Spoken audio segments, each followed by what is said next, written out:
Hey, we got a good show lined up for you today. Oh, well, I'm a Game of Thrones nut, so that's my jam. The robots are listening. The robots are listening.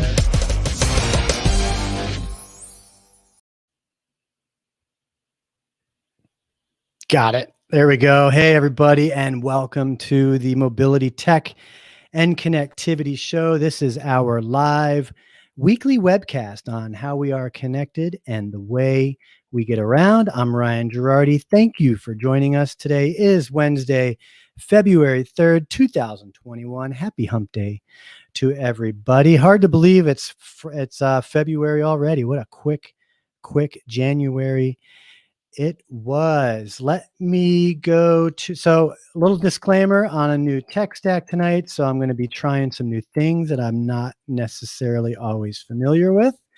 That'll be fun. But tonight on the show, let's see, I got to get rid of that because that's probably creating.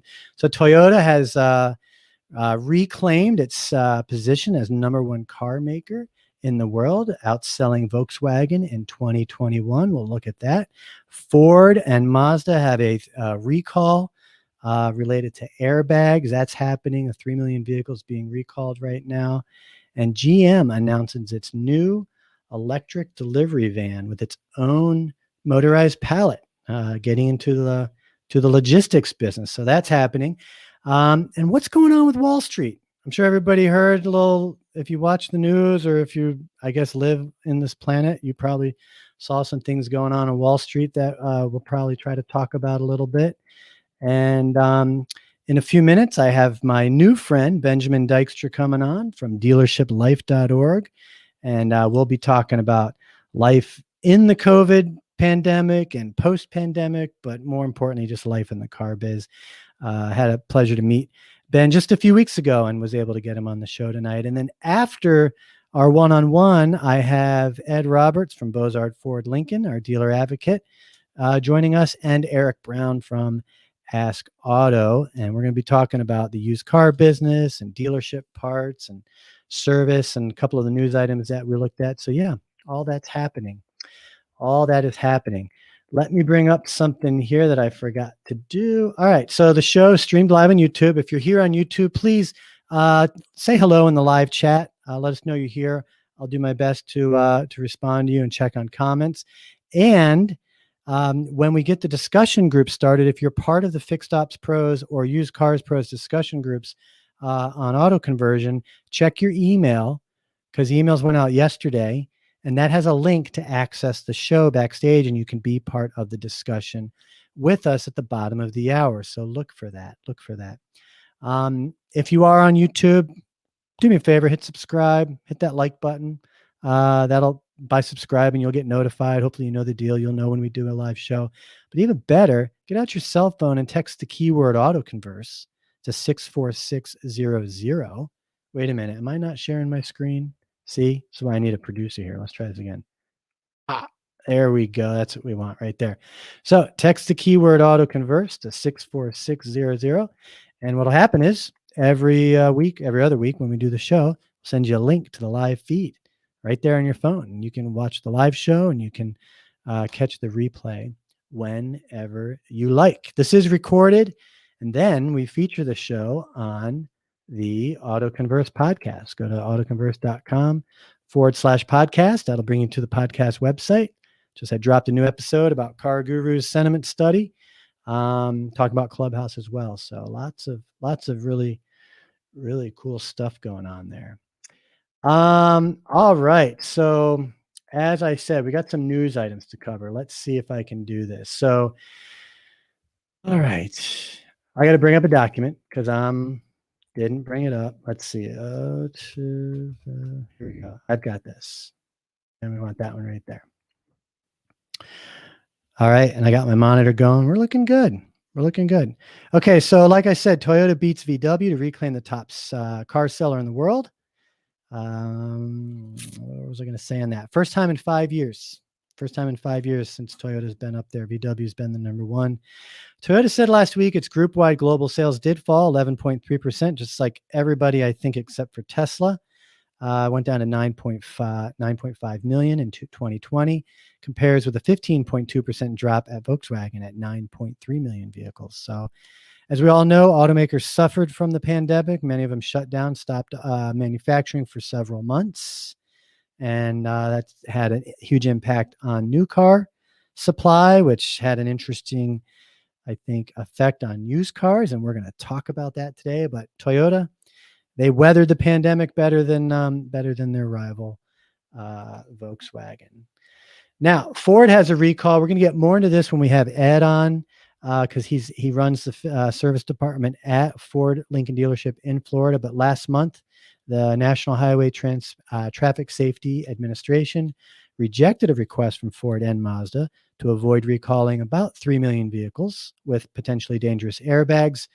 They announced Tuesday the Takata airbag inflators used by Ford and Mazda are showing signs of decay in the ammonium nitrate propellant, which is used to inflate the airbag.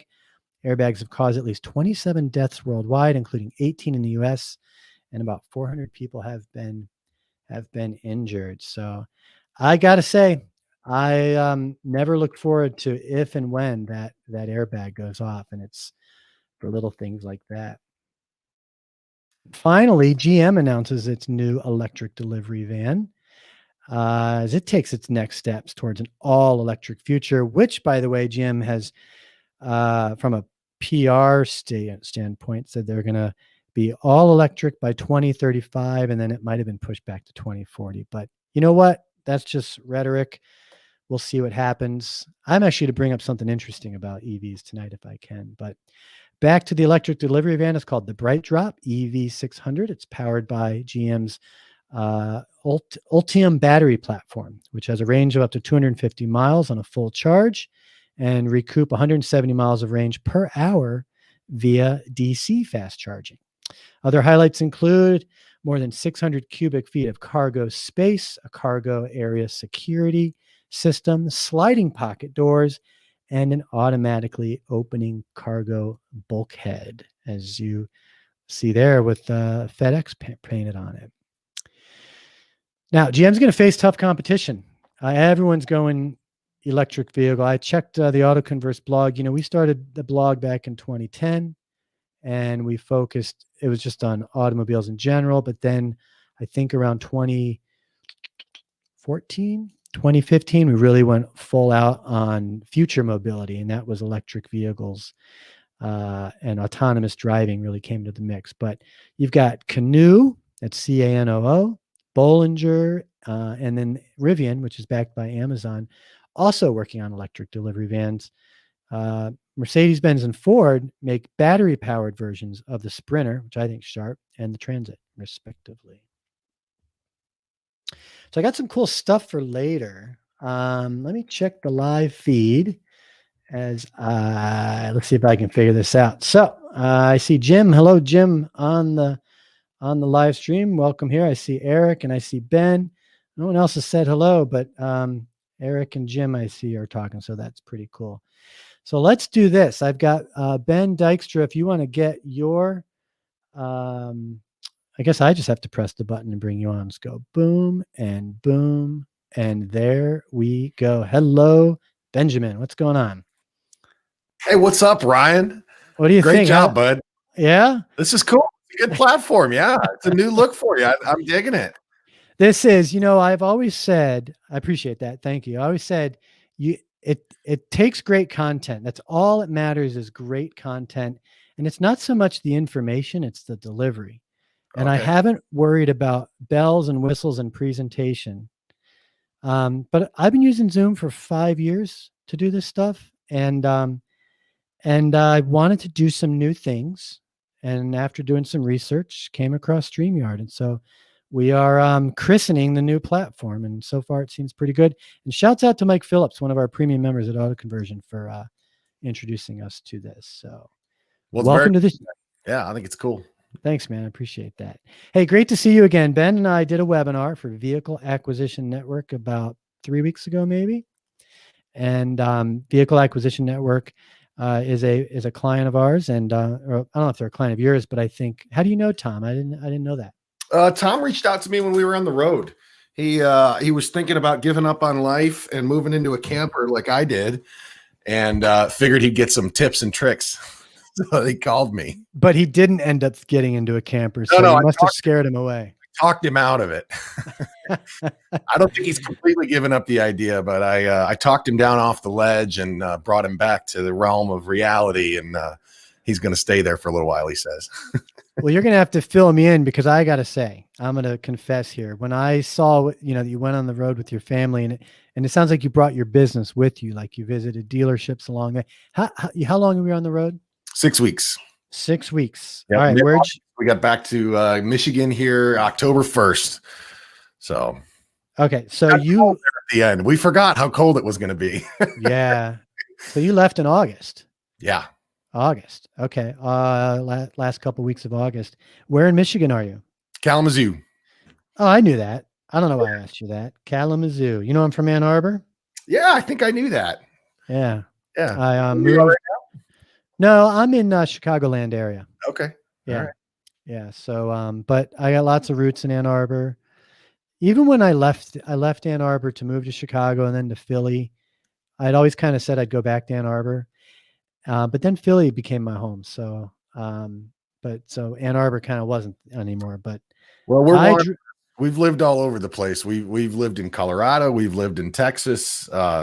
It's hard to beat the good old Midwest, man. Like the people here, just salt of the earth people. It's just a friendly place to live in most regards. It's funny. It's like good Southern hospitality too. I think the Midwest might be people might be a little bit more guarded and recluse than, whereas down South, everyone's like in your face, like, oh, welcome, a lot of hospitality.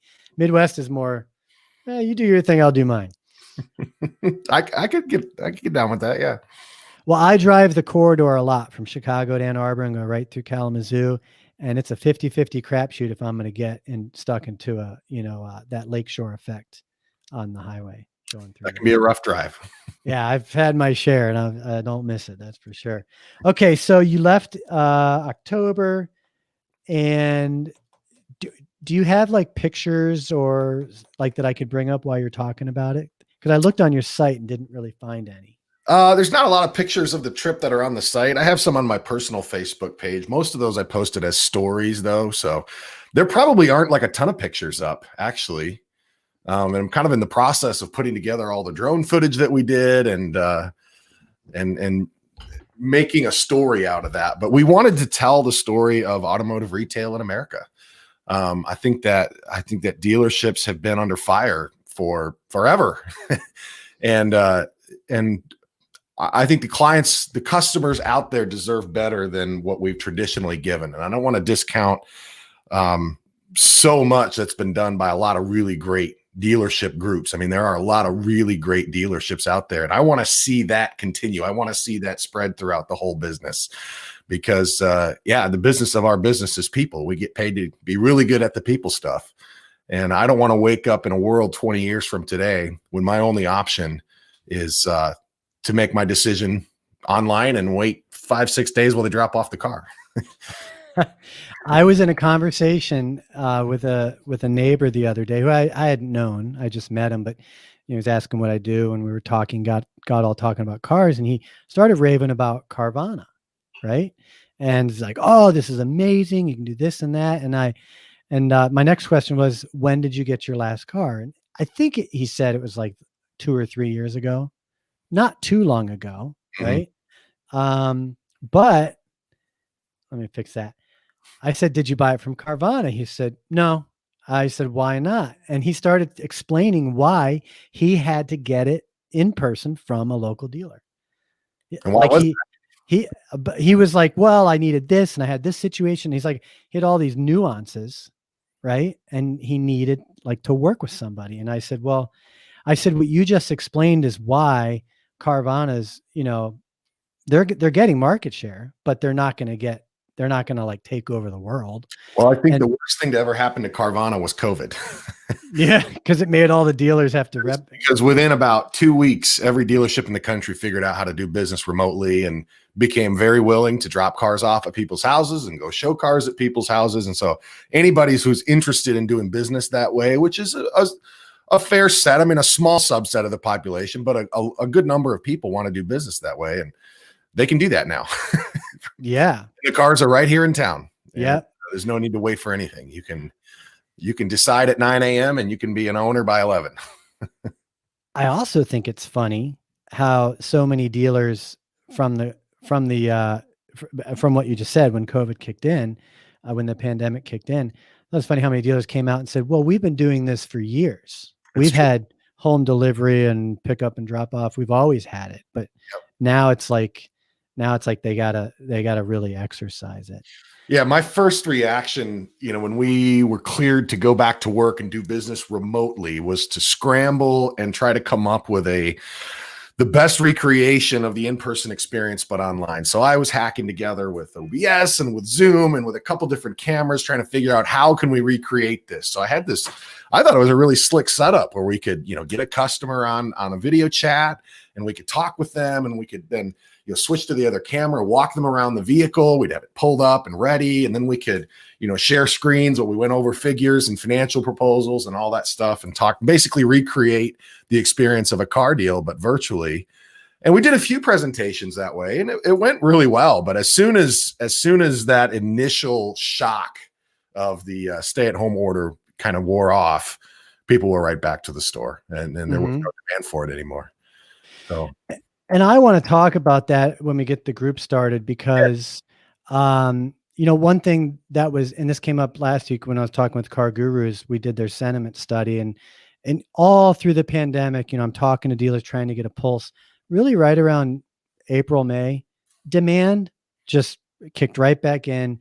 The consumers didn't seem to miss a beat, and demand just stayed nice and steady. You're going to hear it from Ed. He had a pretty good year in 2020 service wise. He did all the right things, and demand on both sales and service just really remained steady. And new car sales this year is going to end up just under 15 million. And, aside from being in a pandemic, it's not too bad. I mean, it's going to pick right back up. But Ben, I want to get back into your journey. You left from Kalamazoo in August. How far west did you go? We went all the way to the ocean. Okay. So, LA or North Carolina, or a little more Northern California. We made a dealership stop in a little town of Orland, and at Hibden Auto Center out there, which is a great little store, super well run. And then we kind of headed north from there. We went up to Bellingham, where my brother got married. So we got to do that whole thing, and then sort of came back through the Badlands, South Dakota, Minnesota, and then ending up back in Michigan. It was beautiful. I was struck by just how much space there is in our country. I mean, I think we just get used to what we have locally, and it's amazing. You drive 2 or 3 hours in any one direction, and you're just surrounded by beautiful things, beautiful spaces. And it was really impactful to me to be able to have a bunch of conversations with people in stores all over the country within a pretty compressed period of time. And that's what I really wanted to do. So we did probably 60 or 70 interviews at about 12, 13, 14, something like that, stores across the country, just talking with salespeople and managers about their experience and their opinions on things, and how, the customer interaction, and just everything, right? Everything that we love to chat about. And basically everything I suspected was true. It turned out to be true, and learned a couple of interesting things. But I think as an industry, that the thing that stood out to me is that the vast majority of us want to do it right. Mm-hmm. And we're all kind of united against the stigma of, to borrow a phrase from Frank Lopes, the scumbag syndrome. And we've spent, pretty much our whole, for the last 50 years, it's been that way. We're trying to fight back against that. And I guess I'm not sure what's left of it anymore. Everywhere I look, I don't see scumbags. I can't find them. So I think it's time we let the world know. Well, that could say a lot, about your worldview, because I would actually disagree. I find a lot of scumbag behavior in this industry, and I'm not talking about dealers. I'm talking about even on the industry side. Sure. I see people. I do this every week. I talk to I mean, hundreds of people over the course of a few months. Like you said, you go up for 6 weeks, and how many people did you say you interviewed? Yeah, 60? 60 or 70, like official, like sit down, talk Yeah. minutes, So I disagree with you there, but that's not the point. The point is you have a beautiful worldview. You did these interviews. Were they like recorded and then you featured them somewhere, or were they live? Like what was the deal with the interviews? that all together. So one of the promises I made to each store that I went to is that I would cut together a 2 or 3 minute feature of their store, right? So some drone shots and did all the interviews, and I'm putting that all together almost as like a brand building highlight. So I'm in the process of getting all that completed and getting that sent out to all the different stores. And we did a commercial a while back at the dealership where I worked here in Kalamazoo, just telling people who we were, right? Not focusing on deals or what was hot or, what all the different things that we did for customers, but just saying, hey, this is us. These are our faces. This is who we are. This is what we do in the community. And that resonated, I think, with a lot of people here. So I thought that's, we need to bring that sort of message everywhere, and build that bridge of trust between dealerships and their community. So it's a big job, and I don't think I can tackle it alone, but I'm going to do my best.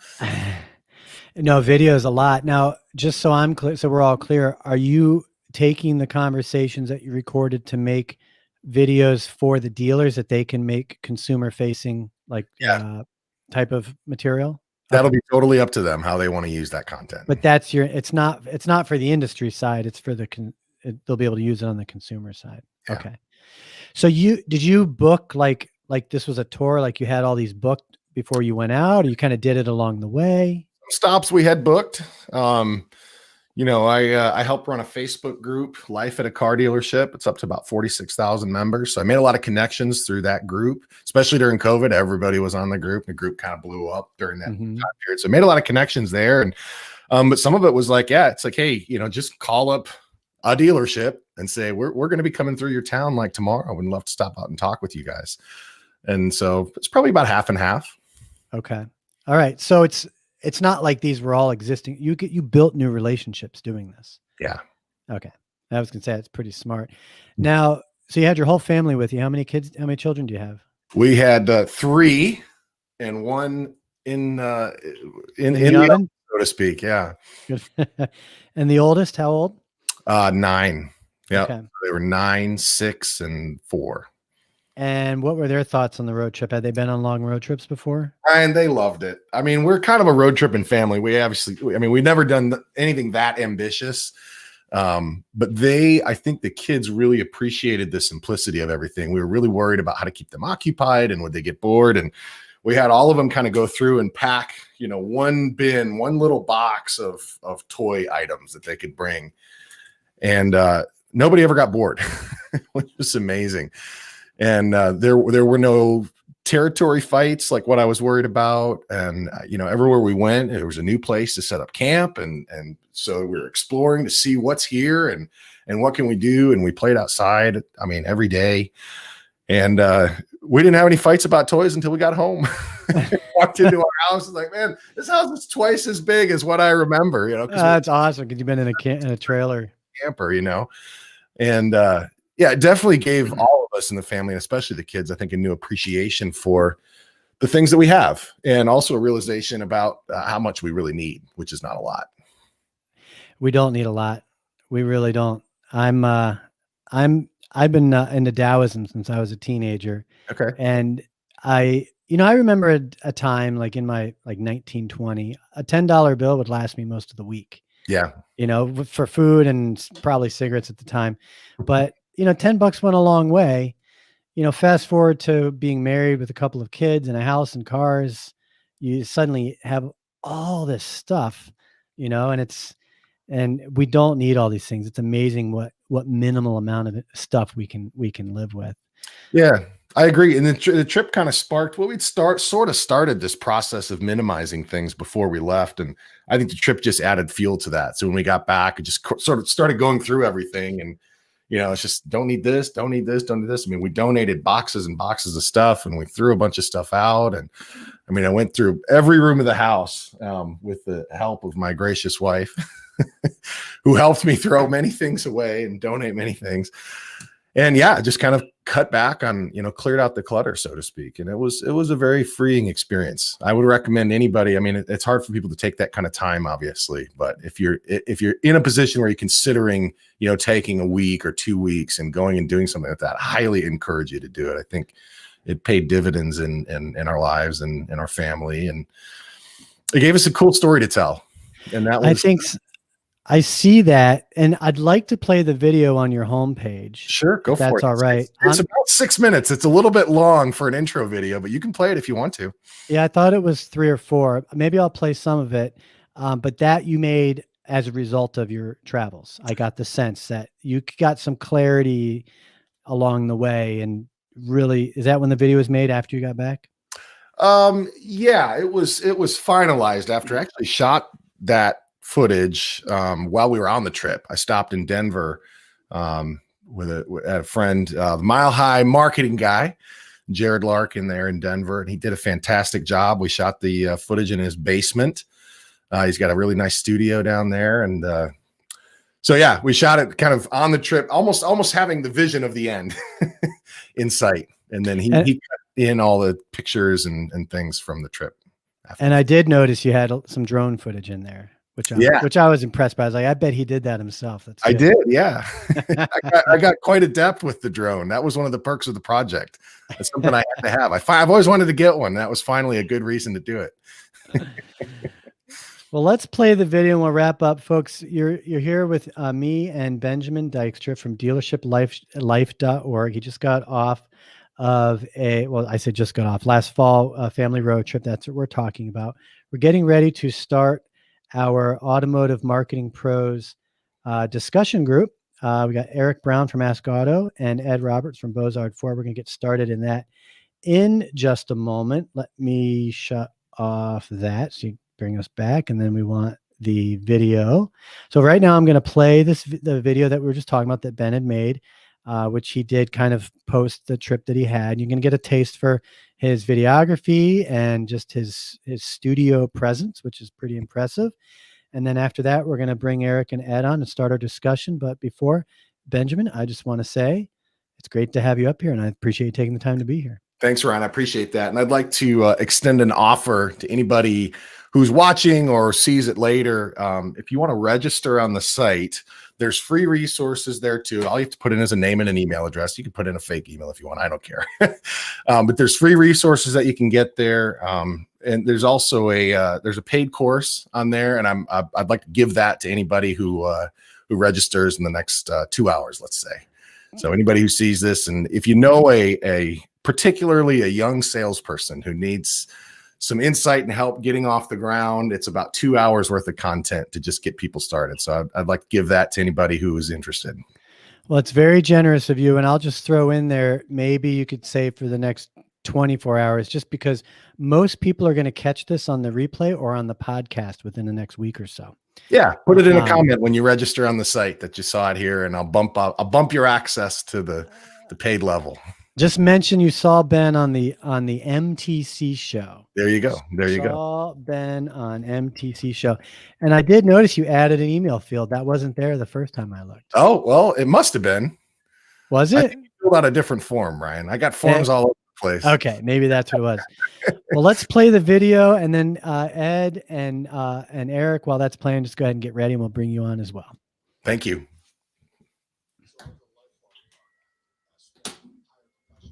I don't know if it's picking up the audio. Yeah, I don't hear it. It's not, is it? No, it's not true. That's okay. Well, we get the nice view, and then they can still hear us talking. So that store, by the way, that's Pat Armstrong Ford Lincoln in Wenatchee, Washington. I think it's the most idyllic setting for any dealership that I have ever seen. I don't know if you can go back to that shot, but because of the mountains, that is the most beautiful Ford store in the country, in my opinion. Oh, that is pretty. Look at that. I'd like cars there. There you go. I was gonna say, Ed, you're gonna have to show us how beautiful your Bozard is. I have no idea. But good video. Sorry, folks, you can't hear Ben talking. I think you got a great message in here. And like you said, it's 6 minutes. So go to dealershiplife.org, check out the video, and take Ben up on his offer for his courses and get to know Ben. So I'm going to hit pause there. Good stuff, Ben. I really like that.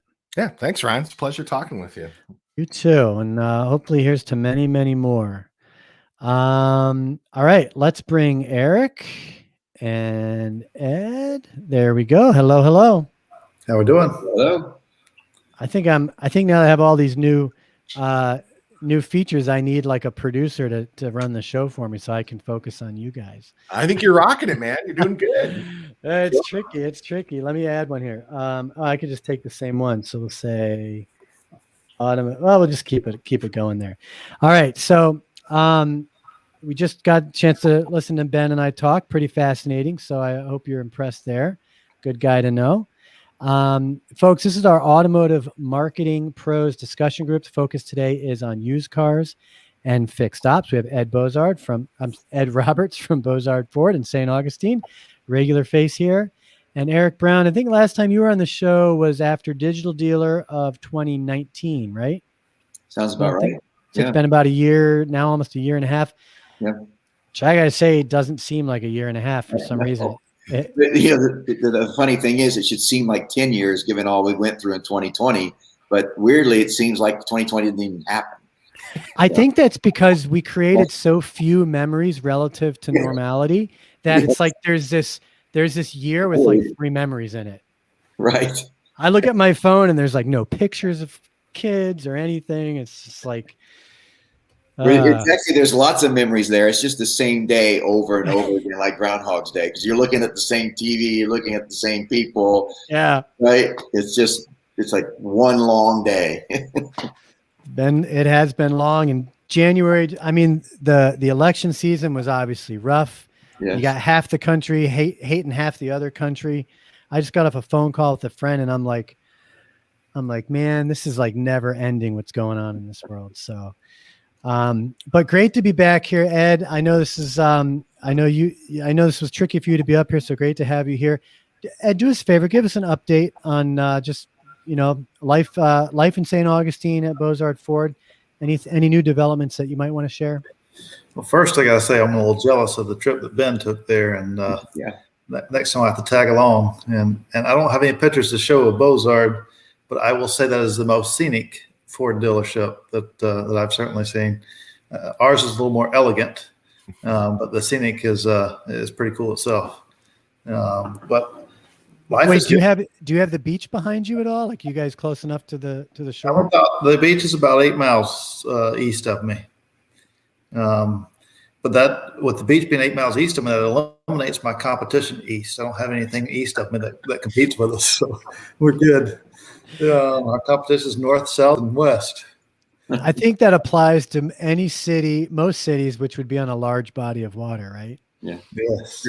Your nearest competition somewhere in, I guess, France, right, or Spain. Right. Yeah, about 4,400 miles east of me. Yeah. So, a little tough for him to get to me.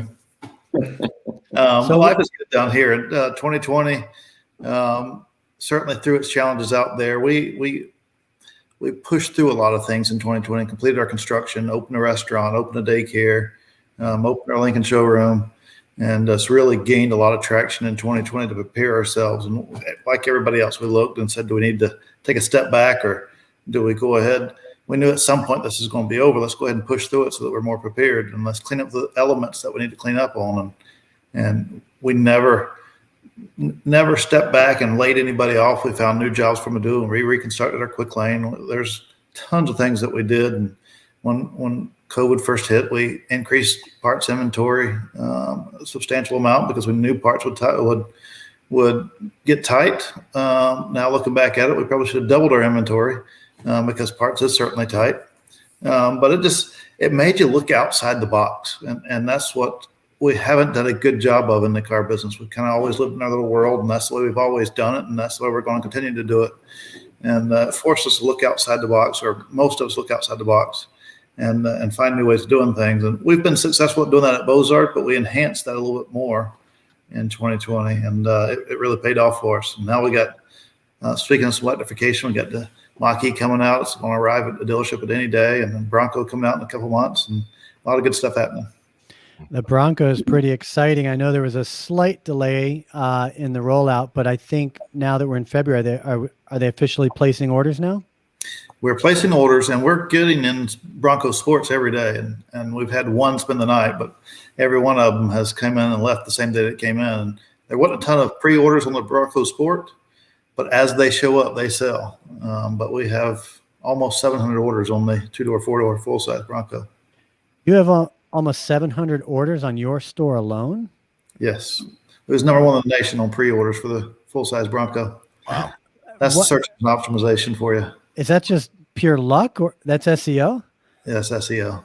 So you guys have been pushing for that. Yeah, a lot of it's not local. We've put together a plan to offer somebody a plane ticket or ship it to them if they do it, because the price is going to be locked on it, so we know what our grosses are going to be for a little while. So we're going to play with that, and we expect to convert at least 50%. And still, if we convert 50%, we'll be in the top 2 or 3 of pre-orders. Wow. Who do you have any idea, like, what dealer might be in second place as far as pre-orders go, and how many? Miami. Both of them was in Florida. Us and the I don't know which one it was in Miami, but it was in Miami that was second. Okay. And we got almost 800, and then as people realized that it wasn't with their local dealer, it backed out. So we got just under 700, but the closest one to us was just over 400. Okay. And how long have you been?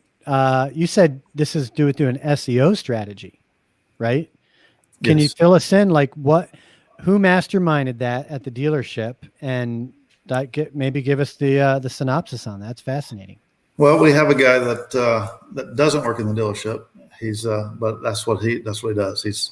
He's a marketing guy with Google Analytics, and sometimes you pick the right things and they pay off, and sometimes you don't, and it's just luck of the draw. It depends on.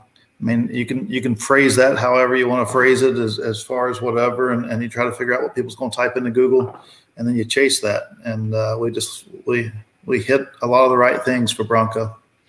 Wow! And so people are in researching, finding their way to your website and putting a pre-order in on your site.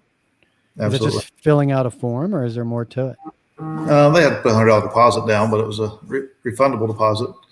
And then we get the information, and we reached out to them and try to lock it in. We couldn't lock them in until about 3 weeks ago is when we really could start reaching out. But we made contact with them and let them know that, hey, we're not your local dealer.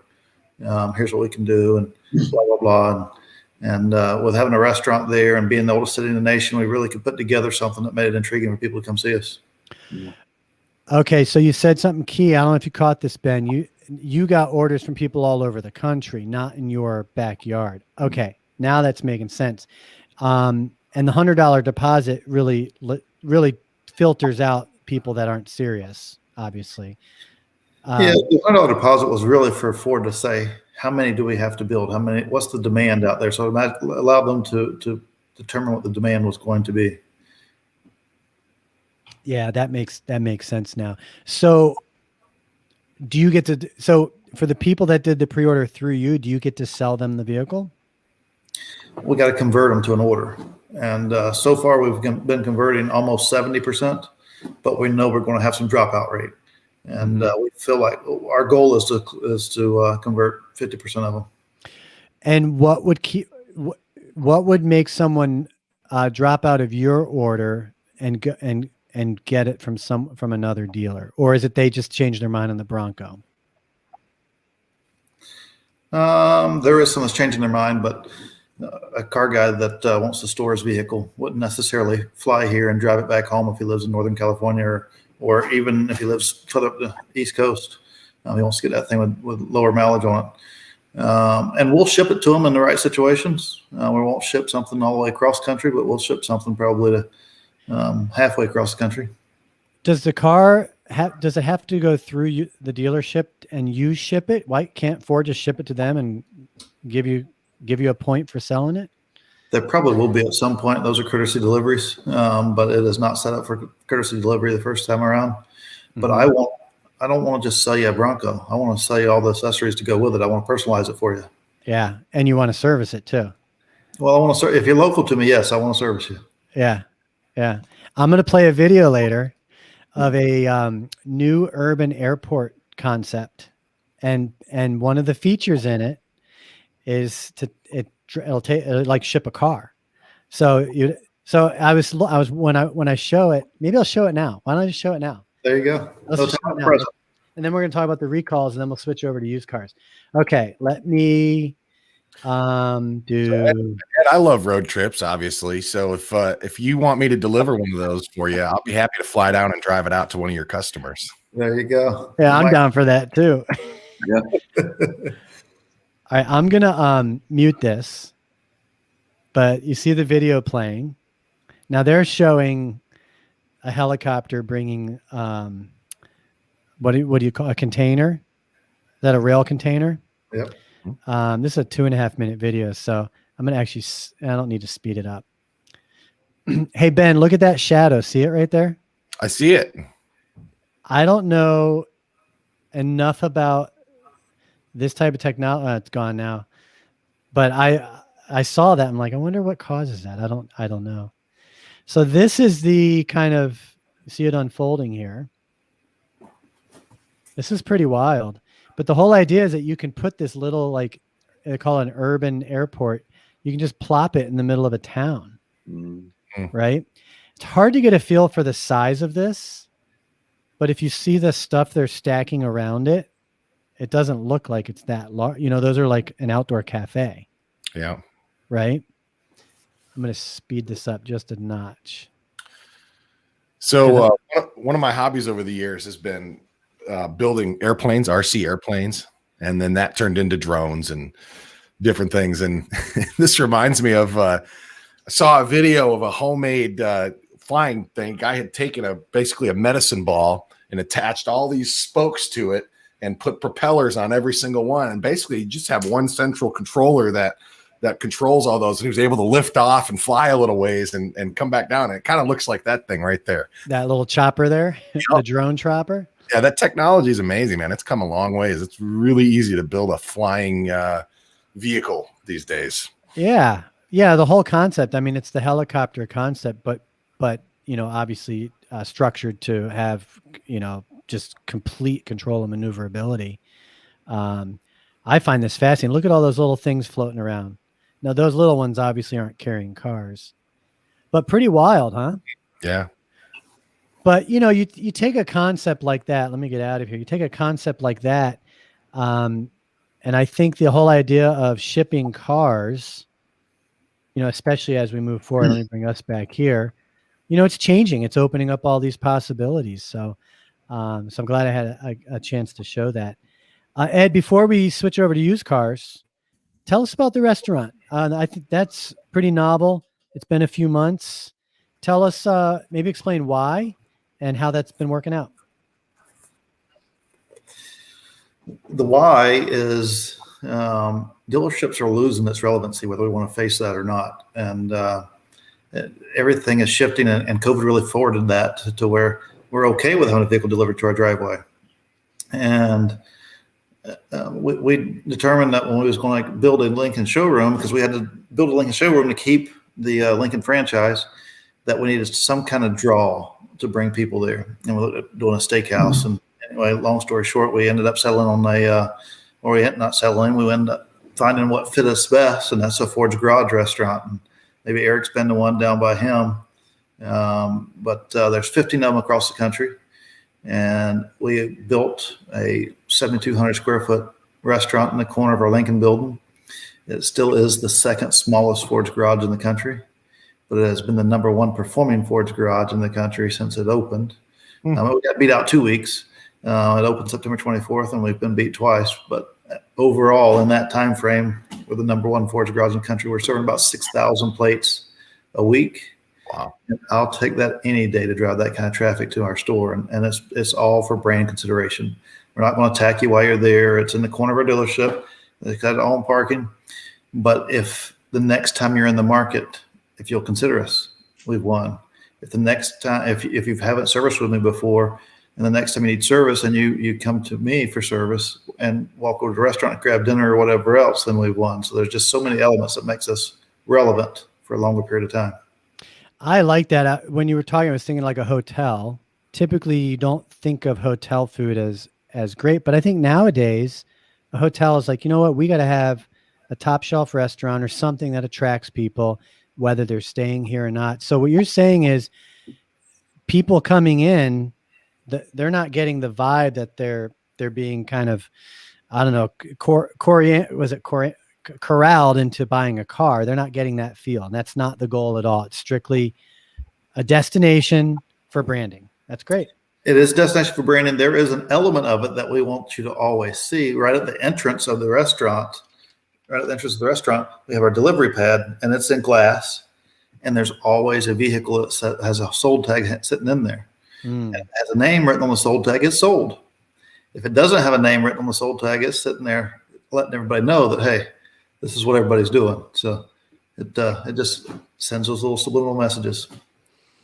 Very cool. Well, I'm glad that's working out. I haven't heard anyone bring up their restaurant ideas at all. And here in Chicago, you'd think there'd be a lot of that. So I haven't heard that. We have So I have a little bit. Ryan.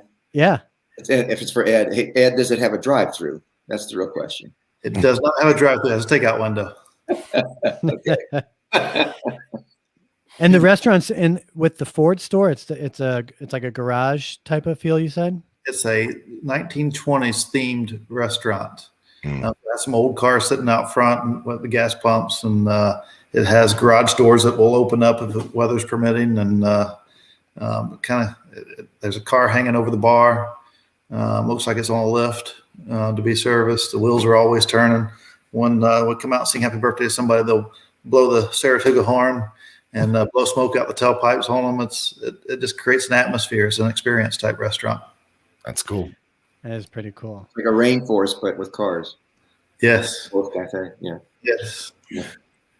Speaking of experiences, there's a Ford store here in town that is doing a renovation, and they're building a test track specifically for the Bronco, which I think is so cool. I mean, I know Jeep and Land Rover have done things like that, but it's like, to stay relevant, we got to be like the Disneyland of cars, right? We can't just have cars for sale. Like, we got to deliver on this experience for people if we want to keep getting these visits. Absolutely. And let's use as a talking point. We're going to switch over to used cars, but I didn't want to cut my audience short. Ed, can you comment on the recall, the airbag recall? Just coming from the service side of a Ford dealership, what does a recall like this do for your business? What does it mean for your business? Most guys will answer it the same way I will. Yeah, most guys will answer it. I love it. It gives me a chance to introduce you to us when you probably haven't been with us before. But it's not just going to be Ford and Mazda. It's hitting some other brands that just hasn't hit media yet. But this Takata airbag recall is getting expanded again, and there'll probably be a couple more after this.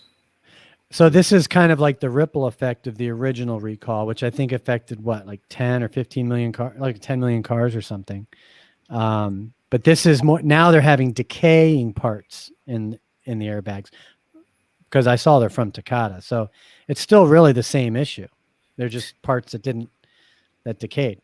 It's the same issue, and it's more prevalent in the South because the heat makes them decay a little bit quicker. So when you look at where the deaths have happened, it's either been a vehicle that's been in the South or that is down here in the South.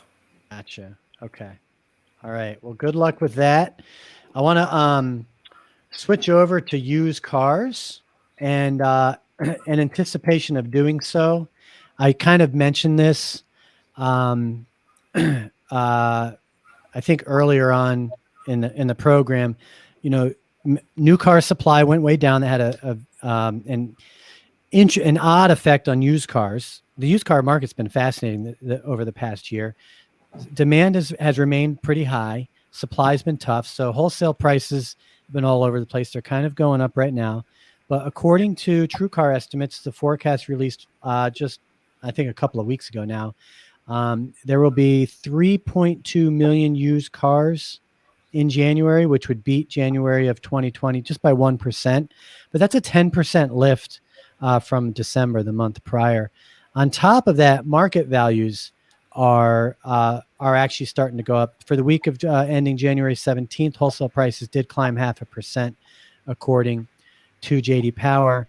And that's been the biggest hike since August. Compared to March, auction prices are up 5%. They had fallen down to 23% early on in the pandemic. So that being said, Eric, you're kind of a used car buff. We're going to talk about the new AskOtto quiz, but I'd love to hear just kind of your insight on the used car business in general, where we are right now, if you have any thoughts on that. Well, I'm a data guy first. And so when you look at the market, it's pretty predictable where it is now. I mean, it's all about supply and demand. And I'm not surprised that prices are starting to tick up again. It's a bit surprising, I think, and we should be very happy about January outperforming a year ago. That's probably unexpected.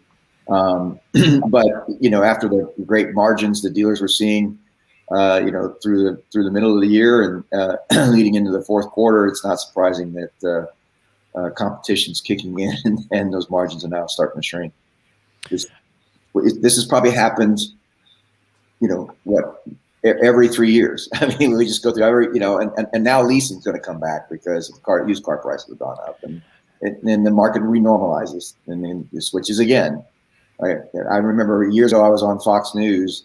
I was being interviewed about the tsunami and its impact on used cars, and it was entirely predictable. The tsunami wasn't. How the market responded was predictable. Same thing with gas prices. I used to measure that actually at the last company, and consumers would normalize to it, and the market come right back to SUVs, even though gas prices were twice as high as they were the year before. So. Yeah, the way you described that, I imagine like a circle of dominoes, and they would all fall down, and by the time they go over, they'll be back up again. They'd have to fall down again. Exactly. Yeah. Now, Benjamin, you're kind of a used car guy. I think so. Position in retail was pre-owned manager. Yeah, so that's kind of your thing. And I remember from your video, you said you finally got the position as used car manager, and it was like you wanted this all your professional life, and then you got it and you're like, this isn't what I want. But looking at what you know about the used car market, what would be some color you could add to that? I mean, to echo what Eric said, I've always said there's a certain percentage of people, let's say it's 20%, if I just guess, that is always going to buy used no matter what. And then 20% here that's always going to buy new no matter what. And the middle 60 are open to influence depending on what they think's a better deal. And the markets, yeah. And we see that all the time, right? Why would how much do I have to save on the used car in order to make it worth it, right? And I'm sure Eric can tell us there's statistically there's a number assigned to that. I'm certain that there is. I don't know what it is, but am I right? Yes, exactly. I don't know the number, but actually, when you were describing that, going back to Ryan's earlier comments, I was thinking about there's the election. There's those that always vote one side and vote the other, and there's the group in the middle that swings the market. Yeah, and that they're fairly predictable. You can, it's really fascinating when you look at online behavior. Even, you see an uptick in gas prices, and you'll see a change in behavior in terms of what people are shopping for, and then it'll renormalize. Right. And also just one interesting thing about gas prices, it's not really the dollar amount of it. It's how much swing there is, how much volatility is there in that price that influences behavior. So people do not like uncertainty. Anytime uncertainty enters the marketplace from any direction, whether it's elections, whether it's wars, whether it's tsunamis, whether it's oil prices, whether it's a depression or a recession, it's going to impact the marketplace. Yeah. I was talking to one of my fellow pre-owned managers today, and he was saying that these super high auction prices are basically just at Manheim. He doesn't see that in the local auctions, which I thought was interesting. And I found out there's dealerships that are liquidating wholesale vehicles to Carvana and Vroom. Right. And I thought that was interesting too, because it seems like they would be perceived as the enemy. But I think in the end, we're all going to do whatever we see as the advantage, right? Whatever makes dollars and cents for us. So, and both those companies have put a ton of money in the last 12 to 18 months in pursuing that inventory supply chain. The thing that I don't understand about that, maybe one of you gentlemen can enlighten me on this, is it drives me crazy. You got a company that's not operating profitably, and they're being boosted by venture capital and shareholders, and it's like we're all just riding this wave and betting that it's just going to go higher and go higher. And in meantime, they're losing money and losing money and losing money, but they're gaining market share. And so then on the dealership end, we're competing, and it's basically this unfair competition because these guys don't have to make money on the car.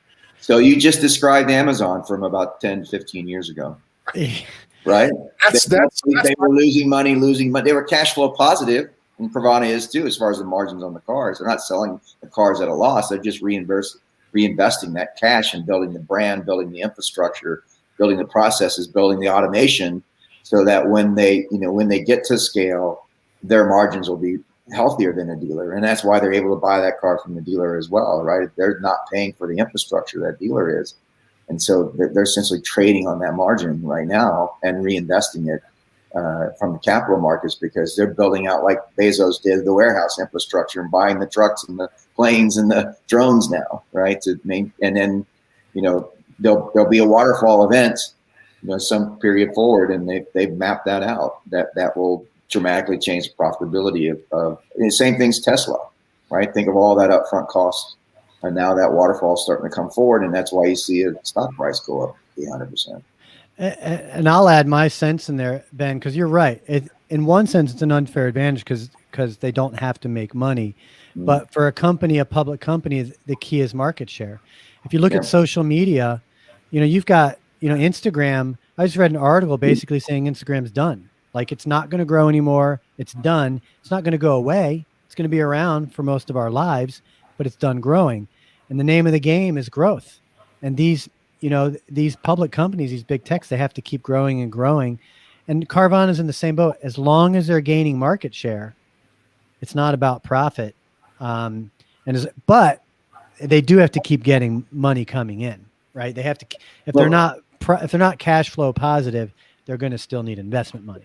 And again, kind of like we were talking about before, where these things go through these cycles. This is nothing new. Walmart followed this same model and took out Sears and Wards, because one, they didn't have legacy healthcare costs with a retirement population. They were paying for pensions, and they were building infrastructure, cheaply with other people's capital, and refine the distribution mechanism to drive profit, drive cost out of that distribution model in that particular vertical. And that's, Carvana's not doing anything different than what Walton did all those years ago. So. I don't want this to get glossed over. That was a loud noise. Who was that? That was me. I don't know how to turn that off either, because it's my crazy. It was like right in my ear. It sorry, almost made me lose. Fix it. I might have even kind of lost my thought. We were talking. I didn't want to gloss it over, though. It must have been important. No, it was. It was like it was tied into something you said, but as soon as that ring came, I just think if I was a family-owned dealership right now, now is the time to fight like crazy. And I think that's one of the things that made me want to jump off with the dealership life message is we got to let people know that this is the best way to buy a car. I mean, dealerships at their best are the best thing ever for customers. Why would you want to do it any other way? And we have got to get the public to embrace that message, or the people are going to lose their option. They're going to lose their choice. That relationship with the local, hometown dealership that it sponsors every little league team, right? And every softball team, the biggest small business in town isn't going to be there in 20 years. And I don't think anybody wants to see that go away. Now I remember, this is what I was going to say. The pandemic, what I saw from the pandemic, what we all saw, is the death of small retail. The local mom and pop got destroyed from the pandemic, but big box did not, right? Yeah. All the big box, the big tech, they all did. But there's one exception to that, and that's dealers. Dealers did pretty well. Dealers had a record profit year, not from margins, but because of supply and demand. I'm sorry, not because of sales, but because of margins. But dealers were the exception to that. And I think that it says so much about the dealership model. Well, I think you got to be careful with that, though, too, because if you look at, how many dealers aren't really big box today, in terms of look at the percentage of dealerships that are owned or part of larger groups, that number has escalated dramatically over the last 10 years and it's trending in the same. So to say, AutoNation is a local business, or Lithia, who just bought another group this week, right? Yeah, right. They're big box and thriving, players, right? And part of that's regulation, because as a small business, every year the Congress comes in and layers up regulation. That's just cost as an individual units you can't afford, and that has to be spread across, more and more units. And I don't see that trend going away as all of these regulations come on board and taxation and all these costs. You just have to spread them out across a larger footprint to be profitable. Well, then we'll have to heed that warning. Hey guys, we're at the top of the hour, and Eric from AskOtto has a new feature that we wanted to show off tonight. So just for the sake of time, because we could obviously talk about the car business, I was talking to some folks on Clubhouse, and they're like, "Yeah, we'll sometimes have a Clubhouse conversation for like 20 hours." I'm like, "No, thanks." But let me bring up the AskOtto page. What I'm going to do, folks, is I'm going to the AskOtto page on AutoConverse. And here's the only reason why is this. If you're a consumer, if you're a shopper, then you want to go to AskOtto.com, but I want you to go to AutoConverse.com, and you can put /AskOtto, and that'll bring you to the same place. But if you're on there, you can go here. And the benefit of doing that is anyone that activates their shopper shield with AskOtto from our referral link, then that helps our partnership that we're kind of unveiling a little bit today. But more importantly, I want to go to AskOtto, Eric. I'm going to bring up your quizzes. Is that a good place to start, Eric? Should we look at the quiz? Yeah. Okay. Sure. And you can explain what this is. Let me see if there it is right there. All right. Yeah. So just a real quick overview of AskOtto. So from an automotive standpoint, what we're doing really is responding to the fact that the internet now is one massive database, speaking of Amazon, on AWS, and everything is connected through APIs. So the idea that, we used to be websites hosted on private servers connected by links. And so now that it's all data sitting in one place for the most part, and we can pass data easily in milliseconds. The consumer, you can access the consumer on Amazon.com. We have dealers who do that, for example, and they're going to promote this quiz on Amazon.com. And then the consumer can actually engage in inventory discovery and conversation with that dealership without ever leaving Amazon.com or Facebook or wherever. The need to visit a local dealer website. And not to pick on local dealer websites, but you don't really need to do that anymore. You can access the content on any website from any device anywhere in the world. Again, I always joke, my Alexa speaks to my thermostat. It seems like I should be able to find your inventory when I'm shopping. Right? Everything is connected. So, but part of our mission, of course, is to get consumers to say, yes, I want to connect with a dealership. And so we're using the quiz as sort of the tip of the spear to that process. And just a little background, we took, through a partner of ours called Strategic Vision, we took millions of new vehicle experience surveys, and that data was distilled to determine what are the 5 attributes of a consumer to determine their satisfaction, likely to be satisfied with a particular vehicle. And it turns out there's really 5 things. The Pareto principle was alive and well in that data as it is everywhere else.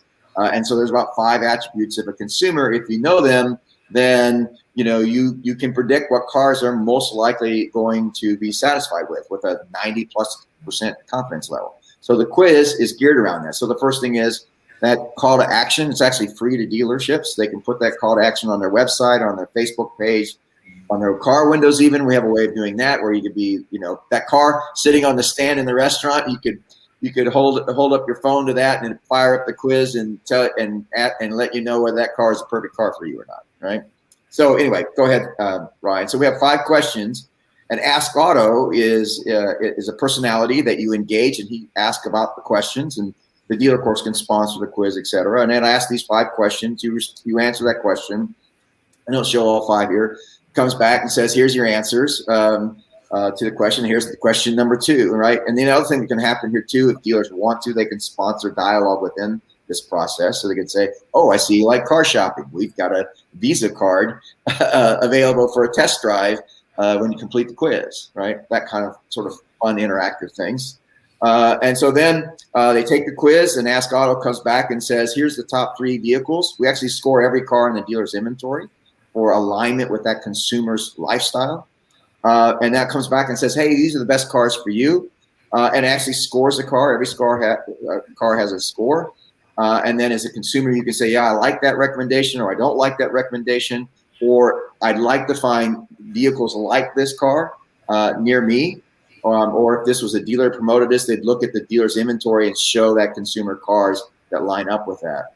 And then they see those cars, get all the information about that, and they can say, yes, I'd like to get an offer on this car, or I got a question about this car. And it instantly then connects that consumer remotely from wherever we found them on the internet to that local dealership team.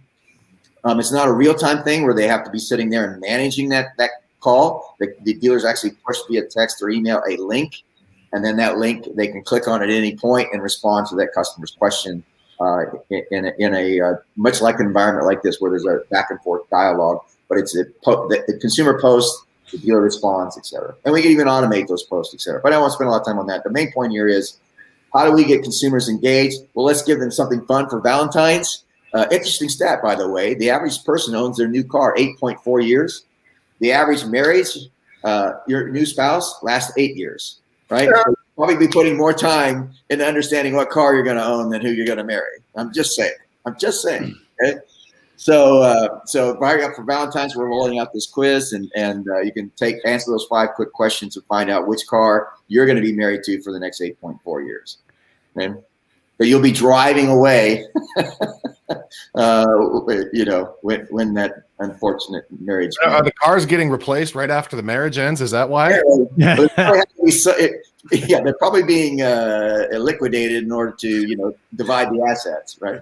Right. Yeah. So anyway, the point here is that this new quiz is based on real customer surveys, millions of them. The other thing I should say too is, if the consumer does say, hey, I'm interested in this vehicle, we actually pass to the dealer on the back end, hey, here's what all these surveys say about this car. These are the top 5 things consumers like about this car. These are the top 5 things they don't like about these cars, so that when the dealership representative interacts with that consumer, they took the quiz, they know where to focus the conversation. And Ben, I'd love, just because you're from both the retail, and the training side, I'd just love to get your initial, because you haven't seen AskOtto before, have you? No, I have not. That's cool. What's your initial response so far? I every time I see something like this, very cool technology, Eric. Thank you. Oh. Got real quiet from Ben, I think. I'm here. Sorry. No, I like it. Cool technology, and every time I see something like this, it makes me wonder what the heck does the poor salesman even do anymore, right? Well, he's going to be plenty busy. Well, we can talk about 10 years. Well, that's true. But 10 years from now, I think what we're going to see is my device is going to talk to the dealer's device. They're going to work out a deal, and they're going to ping both of us and say, please confirm, deal done, right? Well, I think what's really going to happen is you're going to get a notification on your phone that says, just like when you're buying airline tickets, it's like if you ever use, was it Hopper, right? And it'll say, don't buy your ticket now, wait, the prices are going to go down. Like, we need the same thing with cars. Like, you based off your equity, right? And your financial situation, and whether you're getting divorced or getting married, all that stuff, Apple should come to you, or Google's going to come to you and say, now's not the time to buy a car, but when it is, it'll be this date, and this is what you should buy. To that point, I've always wondered, why isn't there a I'm for sale button in your car? Like, your car now is connected to the internet, and just right, like the first signal sent should be to the local dealer that I'm thinking about trading this car, and there's literally a button in my dash, in my screen that I can push and say, get me an offer on this car. Right? But and all the technology's there. No one's just written the code, right, to tie it together. Yeah. Well, how come it's not built into OnStar already, right? Right, exactly. Right. Forever. And the service history of the car sitting in it, all the data about the car, the mileage, all that stuff, right, is sitting in that car. Just, you're right. Yeah. Ed, I have a question for you. Yeah. If you got emails from AskOtto for people that had service questions related to Ford and Lincoln in your case. Would that interest you, and would you want to engage with those people asking questions? Probably. I'm intrigued with what Eric's showing tonight because a lot of people don't know what they want, and it kind of gives them some ideas of what they need to chase after. And the same thing on the service side, they don't know what they need to do to their vehicle. So I'm intrigued a bit about what he's bringing to the table there.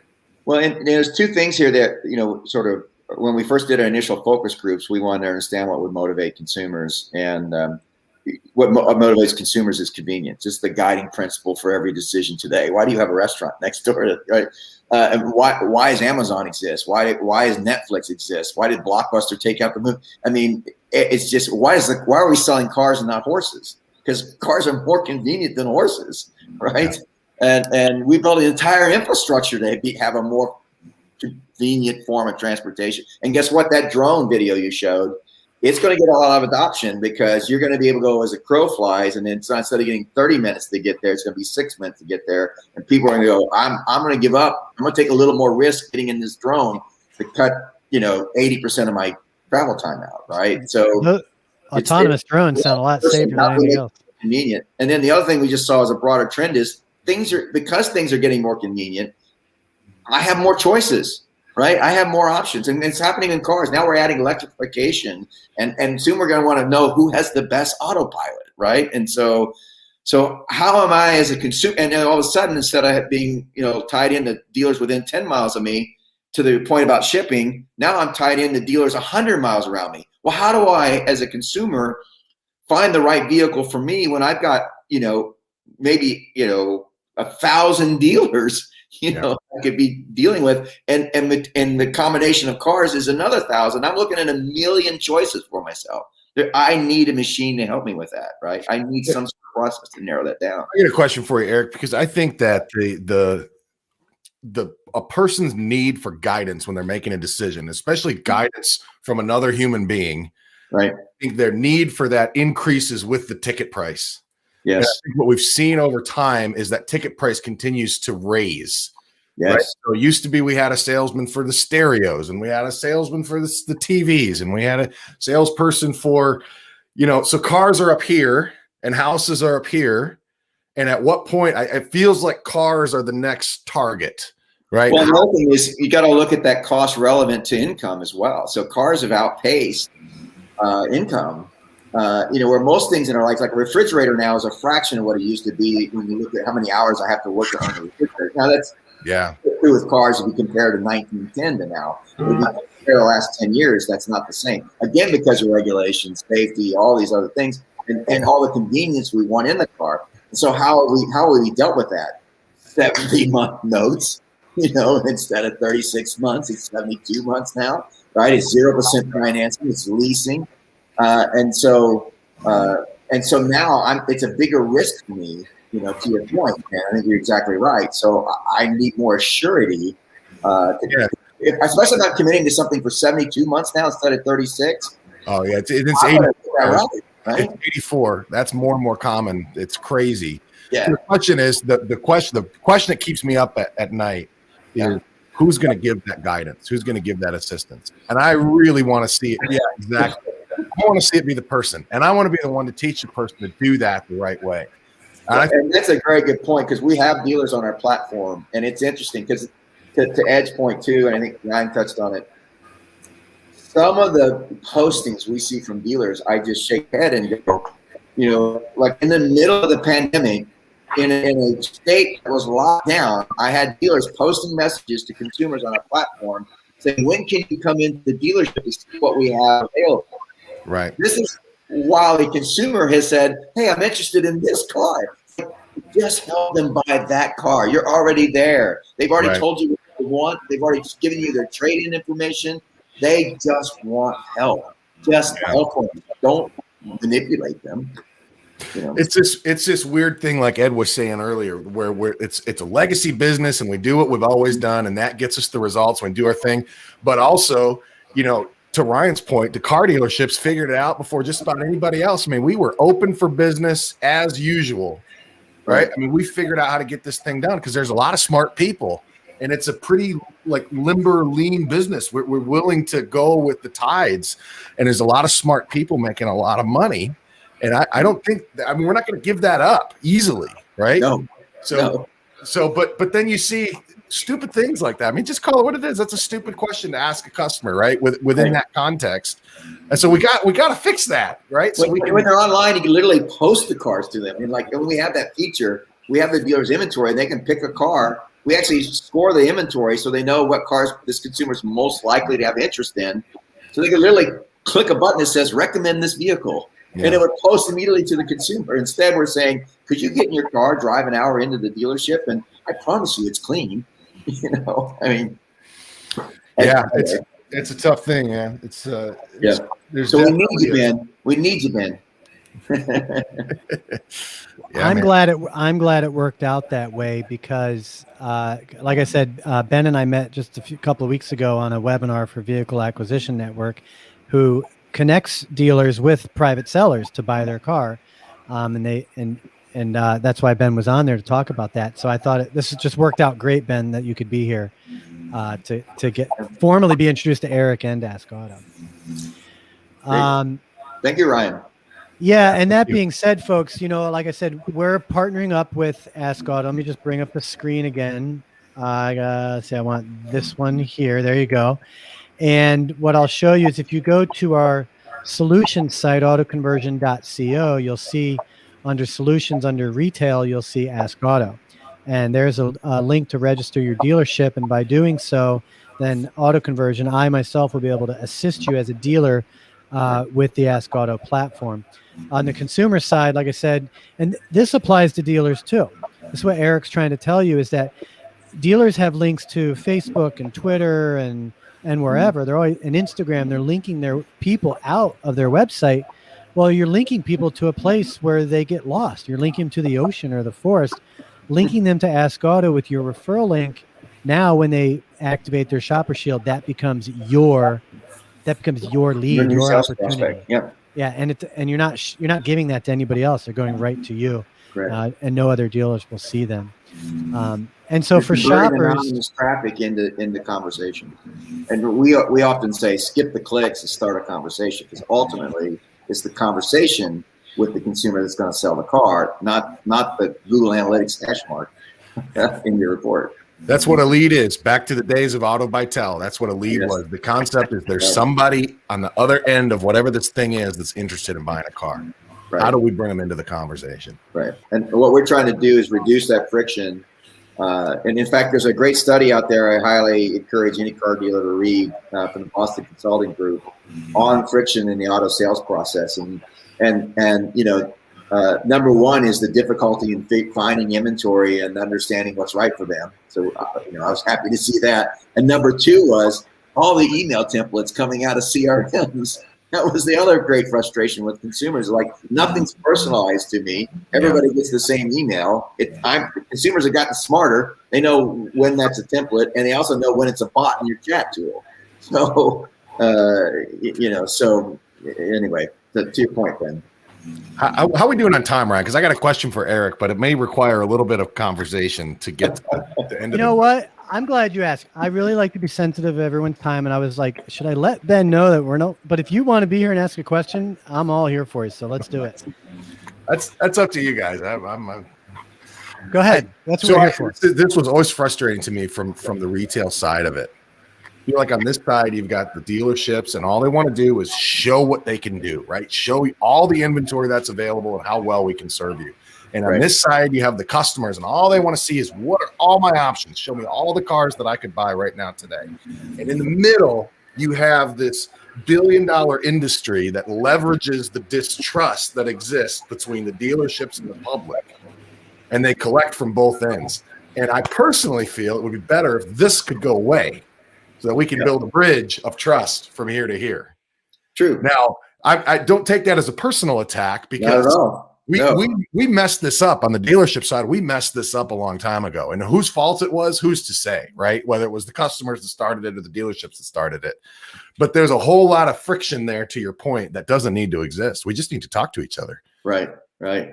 And it's interesting too. And we talk a lot about the friction that occurs just in getting the consumer to the website. The average, when you run an ad, the average click-through rate, and now it's down over the last year by 44%. It's down to 0.1, 1/10% click-through rate. And then of that 1/10 of 1% that you advertise to, 2% or less, get to a point of engagement with your dealership on the website. And this was part of what motivated what we're doing is when I owned the company Dadium, when we looked at clickstream data, we would see, to your point about all the options and stuff on the website and all the cars, we would see consumers come to the homepage, do a search, and there were definitely some things you could do from a design standpoint to increase the probability of that occurring, but still a minority of the people that come to your homepage. But a minority of people, when they saw those search results, would actually scroll the page. So let's say you give them 30 car choices. You may think you're giving them 30 car choices, really giving them 2 or 3, because less than half consumers scroll on the page. So you better hope those 2 or 3 at the top of the page were the right car for them, and that they're clever enough to go, that's the one I want, and click on it. And then when they look at that vehicle details page, figure out what to do there. We have really jumped it up as dealerships, right? We're sitting here passively being victims of I have a good friend. He's always we suffer from the fact that consumers aren't professional car shoppers, because in our minds we think, oh, it's easy to navigate, the search, and easy to scroll, and easy to find a car, and easy do it to all day long because we look at it every day, right?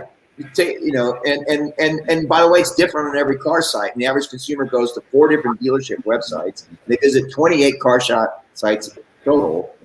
They're blown away, and this is why they don't start the process. This is why, they get lost in the process. And we saw this in the clickstream data we were looking at. And this is when the idea behind AskOtto was born, and saying, all that's data. It's all generally sitting in the same place on the web. We can pull it all into one place and let a machine sort it out and curate it for them, and then let them just push the button that says, yeah, that's right for me, tell me more.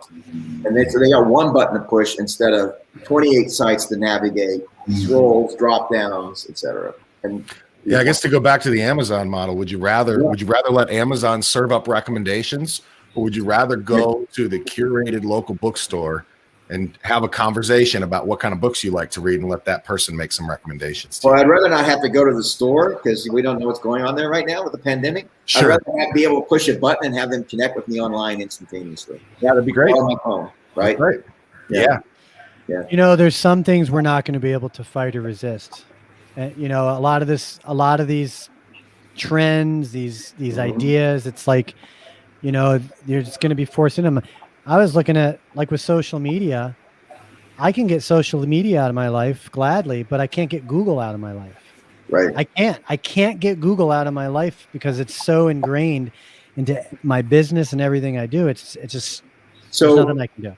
What's interesting though about that is voice search, right? So voice search and Siri and Alexa and Cortana and Google, those are growing at faster rates of adoption than anything ever before, but faster than the phone even.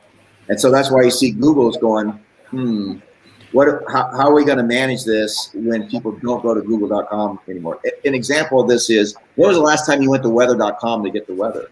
Yeah, never. Right? And when is that you look at an app on your phone for it? You just ask Alexa, weather. What's the temperature? She'll tell you right now, right? I was reading a comment from Jim on the live chat, and I missed what you said Google was worried about. I missed what it was. Voice search. Oh, voice search. Voice search. Because if there's no ad being presented to me on a page. Yeah. Okay. Yeah, that Right. changes things. And Jim asked on the. See the page search changing too. Now they're putting inventory in there.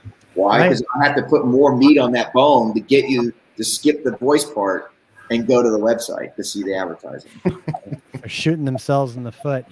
Eric, Jim on the live chat had a question for you, and then we're going to wrap this up. Okay. He asked, do you have enough data so far to report average CAC with AskOtto?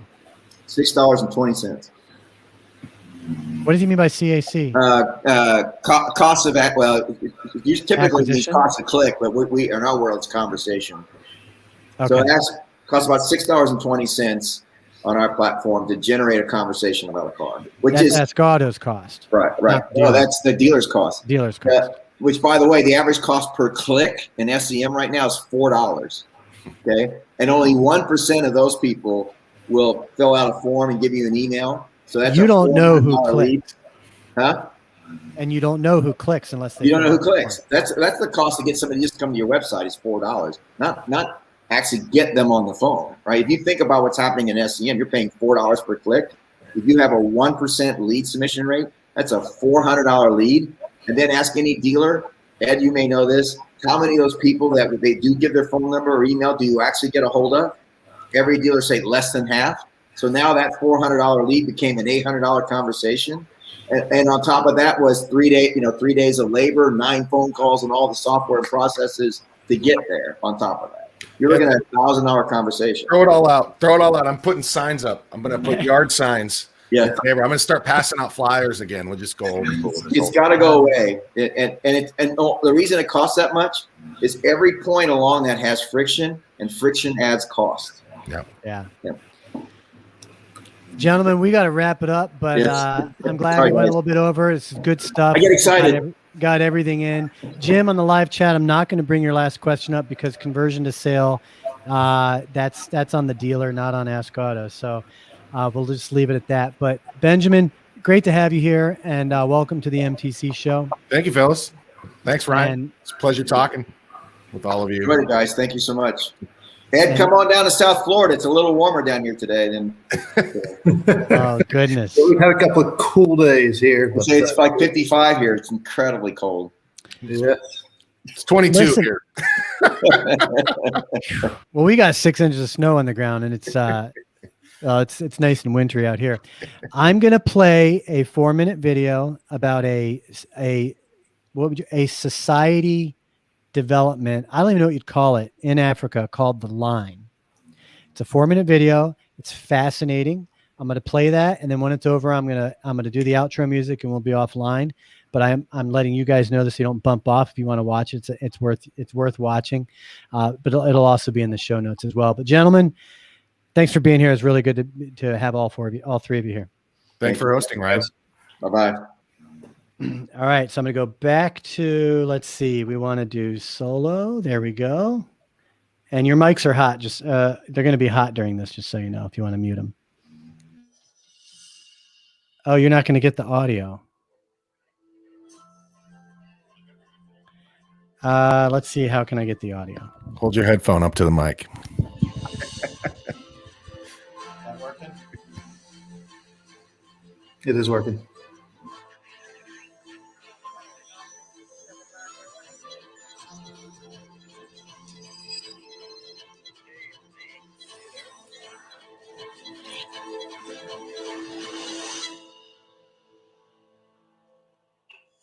على مدى العصور والحضارات كانت تبنى المدن لحماية الإنسان بمساحات ضيقة. وبعد الثورة الصناعية بنيت المدن لتضع الآلة والسيارة والمصنع قبل الإنسان. المدن التي تدعي أنها هي الأفضل في العالم يقضي فيها الإنسان سنين من حياته من أجل التنقل، وسوف تتضاعف هذه المدة في 2050. في 2050 سوف يهجر 1 مليار إنسان بسبب ارتفاع انبعاثات الكربون وارتفاع منسوب مياه البحار. 90% من البشر يتنفسون هواء ملوث. لماذا نقبل أن نضحي بالطبيعة في سبيل التنمية؟ ولماذا يتوفى 7 مليون إنسان سنويا بسبب التلوث؟ ولماذا نفقد 1 مليون إنسان سنويا بسبب الحوادث المرورية؟ ولماذا نقبل أن تهدر سنين من حياة الإنسان في التنقل؟ لذلك نحن بحاجة إلى تجديد مفهوم المدن إلى مدن مستقبلية. اليوم بصفتي رئيس مجلس إدارة نيوم أقدم لكم ذا لاين، مدينة مليونية بطول 170 كيلو تحافظ على 95% من الطبيعة في أراضي نيوم، 0 سيارات، 0 شوارع، و0 انبعاثات كربونية. تستطيع أن تقضي حوائجك اليومية بمدة مشي أقصاها 5 دقائق. تستطيع أن تصل من أبعد نقطة إلى أبعد نقطة في 20 دقيقة بتكلفة بنية تحتية أقل 30%، وبجودة أفضل للمنتجات اللي سوف تقدم ب 30%. بطاقة متجددة 100%. مشروع ذا لاين هو ثورة حضارية للإنسان، تضع الإنسان أولا. التفاصيل سوف تكون كثيرة، سوف تقدم في أوقات لاحقة، لكن اليوم نترككم مع فيديو مبسط لهذا الإعلان. Contemporary cities couldn't cope with growth.